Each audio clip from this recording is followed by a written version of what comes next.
PRB02 just released, so it's a perfect time to speak about the best cards in the set. Even though expansion is focused mainly on reprints, each color received 3 new cards. And let me tell you, they will shake up the meta. Let's go through them by color to find the best ones. Starting off with red cards. Kobe is for cost 5000 power character with 2 interesting effects. If we play Navy Leader, he gets plus 1000 power during opponent's turn. This is great because it's very easy to protect rested 6000 power character during early game. Second effect allows us to KO 3000 power character when attacking, which is useful to clear any champ blockers out of the way. On top of that, if we have 6 or less cards in hand, we draw 1 card. This character is stacked to the maximum. Power increase during opponent's turn, removal and card draw in 1 card. Kobe also has interesting card type, Navy and Sword. It means that we can expect him to see play index like Red-Green Smoker and Red-Black Kobe. He is especially annoying with Smoker effect that will make him 7000 power total during your opponent's turn. If you are a fan of more casual decks, test him out in Red-Black Garp. Next, we have Trafalgar Law, 6 cost 7000 power character with built-in removal protection. Once per turn, if he would be removed by any of your opponent's effects,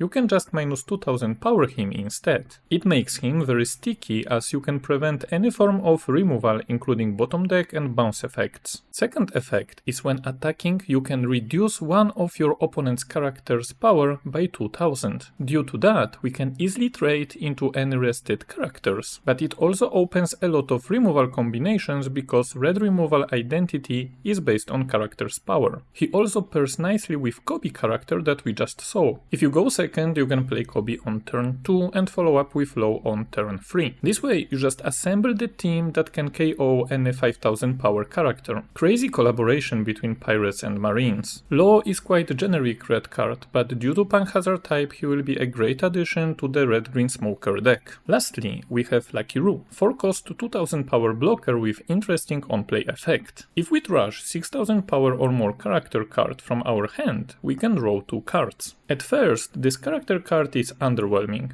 Expensive champ blocker with an effect that helps filter a brick into 2 new cards. However, it's important to keep in mind that due to his card type, Lucky Roo is custom made for Shanks, deck that has so many bricks that you could build a house, so maybe it's worth testing out. Out of these 3 new red cards, I think Kobe is the best, followed by Trafalgar Law as they both will see play at least in Red-Green Smoker. Lucky Roo might see some play in Red Shanks during testing phase, but I think players will settle with other blocker options. Moving on to green cards. Jewelry Bonnie is a 3 cost 3000 power blocker with effect that allows you once per turn to restand 1 Dawn during opponent's attack. This card is great quality of life improvement for Green Bonnie Leader. It means that we can have a blocker and Dawn restand effect even when going first. On top of that, this cute little blocker can be played using 8 cost Kit effect, allowing us to play him 1 turn earlier and still have Dawn active during opponent's turn. Card seems like custom made for Bonnie to increase consistency. However, I'm not sure if it will find home in any other deck. Next, Monkey D. Luffy 4 cost 5000 power character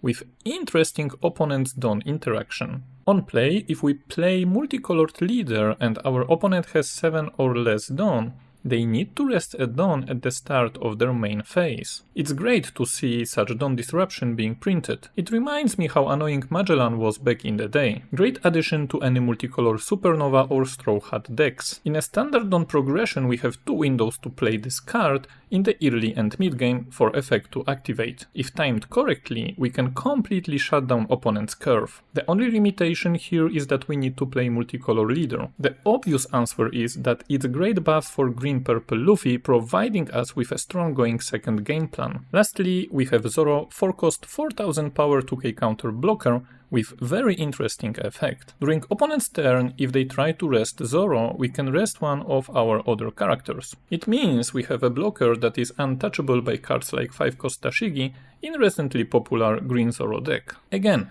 obvious leader that can use this card is green-purple Luffy, but maybe it's also good consideration as a mirror tech for green Zoro players. Out of these 3 new green cards, I think Luffy is the strongest. I can already see green-purple Luffy at the top of the tier lists. Second place for 3-cost Bonnie that I see a lot of good reasons to be played in green Bonnie decks. And lastly 4-cost Zoro that I see more as a tech option than staple in decks like green-purple Luffy in case green Zoro deck remains popular. Moving on to blue cards. Jinbe, 4-cost 4000 power character with 2 effects. On play is simple top 5 search for 7 warlords type. When attacking, we can place 1 cost character at the bottom of the owner's deck. Not gonna lie, this card seems pretty weak. Doesn't bring anything useful for blue Doflamingo leader. The only use I can think of is in blue Boa Hancock or in some blue-black builds with warlords package. Next, Marco, 4 cost 6000 power blocker that on KO draws us 2 cards. Beautiful blue card. I think this is one of the reasons why blue Nami leader got banned. Vanilla cost to power ratio on a blocker that also generates value once we decide to let him go. Seems like a solid blue staple for value oriented builds. Lastly, Mr. Free. 2 cost 1000 power blocker with built-in protection against green decks, especially Zoro. His effect allows you to trash him and draw 2 cards when your opponent rests him. Win-win situation against decks like green Zoro. You either block the big swing or they rest our champ blocker and we generate value through card draw. However, I'm not sure in which deck we want to play him. Doesn't seem useful in blue buggy, so maybe some more casual Baroque Works builds for crocodile enjoyers. Out of these 3 new blue cards, Marco is simply the best. Amazing cost to power ratio, blocker and draw in 1 card.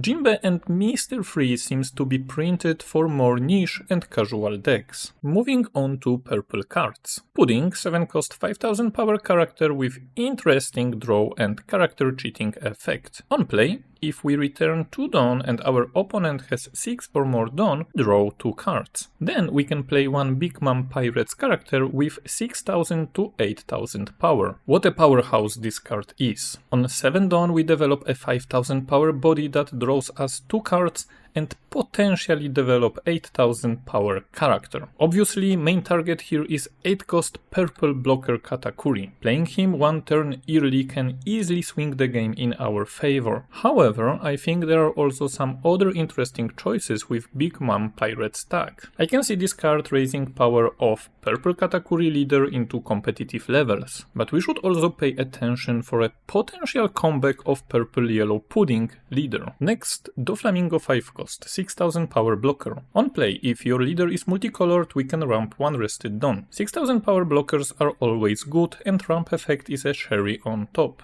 I think it's solid inclusion for any decks playing Doflamingo package. However, they are not the strongest in the meta and I don't think this card will improve them too much. Lastly, Nami 2 cost 2000 power Straw Hat Searcher. This is absolutely amazing print for green purple Luffy leader. Until now, the only consideration when playing this leader was consistency. However, this card changes everything. We can search her with 4 cost Zoro Juro and we can play 16 searchers total in a deck that relies on finding 1 specific card by 5 Dawn turn, that is Sanji and Pudding. On top of that, we can play Nami from trigger and we take first 2 life in the early game anyway, further increasing our chances to find Sanji and Pudding. Out of these 3 new purple cards, I think Nami is the best as she solves consistency problems of one of the already strong decks. Pudding has a solid second place and I think many players will be surprised to get paired with purple Katakuri or purple yellow Pudding leaders and see this card resolve for the first time. Lastly, Doffy Blocker. I think of him as a nice quality of life improvement for more niche decks utilizing Doflamingo package. Moving on to black cards. Gecko Moria, 6 cost, 7000 power with an on-play effect that is a shadow of good old 8 cost Gecko Moria. If our leader is Fleerbark Pirates type, we can play 1 character with a cost 4 or less from our trash rested. On top of that, we give 1 rested boosted down to our leader or character. This character card is custom made for Gecko Moria leader. Very exciting to see if we will see the return of this great black leader during PRB02 meta. Next, Sabo 6 cost 6000 power blocker with 2k counter and an effect that reduces his cost in hand by 3 as long as we have 15 or more cards in trash. Dressrosa and Revo army type make this card quite flexible. Card could have potential in decks like Rebecca or Usopp, or maybe even Koala. Lastly, Shiryu. 4 cost 5000 power blocker and plus 4 cost on the field if your leader is Blackbeard Pirates type. On KO, he can KO opponent's character with base cost 4 or less. Quite strong utility card for Marshall D. Teach. Increased cost is great to prevent any cost-based removal effects. On top of that, we have a blocker that not only will eat at least one attack for us, but also takes another character with him on his way to trash. Out of these 3 new black cards, I'm the most excited for Gecko Moria. I have high hopes to see this leader play once again before power creep in OP13 happens. Shiryu is also very strong consideration for Blackbeard mains if expecting aggro meta. Lastly, Sabo seems like a nice utility 2k counter for Dressrosa and Revo army builds. Moving on to yellow cards. Otama. 2 cost, 0 power, 2k counter with Land of Vano type. Activate main if we rest this character and add top or bottom life card to our hand. We can buff leader or character by 3000 power. This card has similar cost to power buff ratio to Amaru event. However, this effect is activate main, so it forces your opponent to attack into Otama once rested, making her a pseudo blocker. On top of that, useful trigger effect that can allow you to survive some lethal turns by resting a 4 cost. Next, Boa Hancock, 5 cost 7000 power with great on-play effect if you are struggling against Green Zoro. If we trash one trigger card from our hand, opponent's one rested leader or character can't attack during next turn. Exception as always with Boa Hancock effects is Monkey D. Luffy. On top of that, trigger can help us to steal some games as we can KO 4 cost or less character with it. Overall, very interesting card. Vanilla stat line, useful effect slowing down aggression and trigger that can mess up lethal turns. I already see players testing this card in blue-yellow Nami. Lastly, Portcast the Ace, another 5 cost 7000 power character with amazing on-play effect. If we have face-up life card, we can play one Sabo, Ace or Luffy with a cost 2 or less from hand or trash. This is basically our replacement for banned Gecko Moria in decks that resolve